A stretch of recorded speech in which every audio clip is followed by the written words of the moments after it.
मन नइखे करत काम करे के अब धूप में। जनु बानी घरवा पातिया राउर कनिया। नमस्कार, प्रणाम और आप देखना शुरू कर दिए यूपी बिहार न्यूज। मैं शत्रुघ्न कुमार यादव आज मौजूद हूँ, जिनका गाना लगातार हर गाने के बाद हर गाना इनका वायरल हो रहा है। हर बार लगातार इनके जो गाने वायरल हो रहे हैं, एक गाने के बाद दूसरा गाना। आइए जुड़ते हैं कि इस समय कौन सा गाना इनका ट्रेंडिंग में चल रहा है। सबसे पहले तो दोनों लोगों का स्वागत है। जी, आपका भी स्वागत है और आपके चैनल के माध्यम से जितने लोग हम लोग को देख रहे हैं सबका स्वागत है। सबको नमस्ते प्रणाम। कौन सा गाना अभी हाल ही में आपका ट्रेंडिंग में चल रहा है? दोनों लोगों का जो गाना सबसे पहले आप लोगों को गा के सुनाते हैं। जानू बानी बहरा बड़ी दुख में, जानू बानी बहरा बड़ी दुख में। मन नइखे करत काम करे के अब धूप में। जनु बानी घरवा बड़ी दुख में। जनु बानी घरवा बड़ी दुख में। दिनों रात रहतानी तोहरे ही हुक में। जनु बानी घरवा बड़ी दुख में।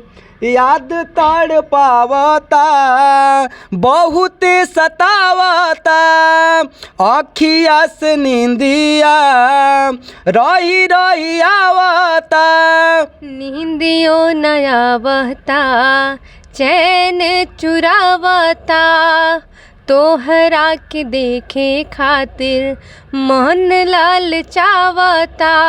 तड़पतानी हम ताई हवा मिलन के भूख में। जनु बानी घरवा बड़ी दुख में। तड़पतानी हम ताई हवा मिलन के भूख में। जनु बानी घरवा बड़ी दुख में। जानू बानी बहरा बड़ी दुख में। यही गाना है। आप लोग पूरा गाना सुनना है तो राजा फिल्म स्टूडियो सर्च मारिए, मिल जाएगा। अच्छा, दर्शक रहे हैं कि इसके पहले एक और गाना था, उसका कुछ मिनट के लिए उसका मुखड़ा सुना दीजिए, 2 लाइन जो इसके पहले में वायरल हुआ था। जी जी।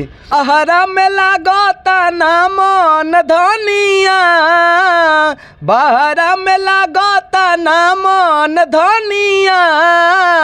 असरे में बीत जाई लागे जवानिया, असरे में बीत जाई लागे जवानिया। घरवा में रोवातिया राउर कनिया। घरवा में रोवातिया राउर कनिया। असरे में बीत जाई लागे जवानिया। असरे में बीत जाई राजाई जवानिया। भोर के जगावल पनिया मंगावल याद बड़ी आवेला। बार बार उठावल हमके सतावल याद बड़ी आवेला। बिरह में जरतिया ई बिरहिनिया। बिरह में जरतिया ई बिरहिनिया। असरे में बीत जाई लागे जवानिया। असरे में बीत जाई लागे जवानिया। बिल्कुल, इन लोगों की गाना लगातार जो आपको हमारे यूपी बिहार न्यूज़ के माध्यम से पहुंच रहा है, कैसा लगा अपना राय जरूर दीजिएगा। अच्छा लगे तो अधिक शेयर कीजिएगा, सपोर्ट कीजिएगा, लाइक कीजिएगा। आप देख रहे थे यूपी बिहार न्यूज़ के साथ मैं शत्रुघ्न कुमार यादव। नमस्कार।